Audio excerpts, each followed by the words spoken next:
Elizabeth Sporillo with CCTV News You Can Use, here with Deputy Casarella to talk about this new facility for the Sheriff's Office. What is this new building? So this is our new training facility and District 4 office.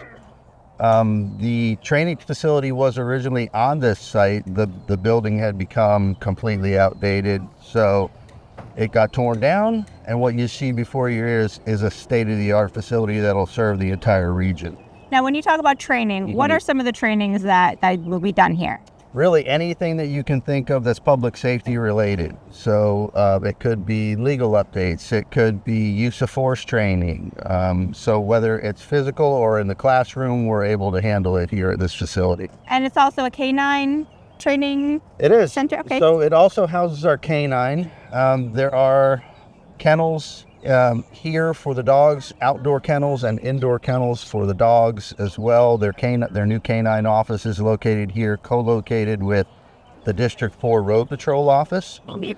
So yeah, it's a heck of a facility. All right. Is there anything else you would like the citizens to know about this facility? No, I just really want to reiterate from the sheriff that without the community partnerships that we have, without the support from the community, none of this would be possible. Okay. And talk a little about the importance of training and being ready with those skills when a crisis happens. Yeah, so in today's day and age, the job of law enforcement and public safety in general is not just a job. It really is a profession. And as professionals, we need to stay current on the latest training and being able to protect our citizens in the best way possible, to be able to provide them with the best service that we possibly can. But things are constantly changing.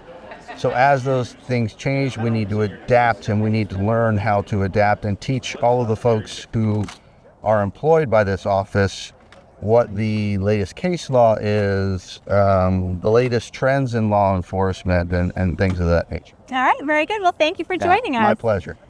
For CCTV News You Can Use, I'm Elizabeth Sporillo.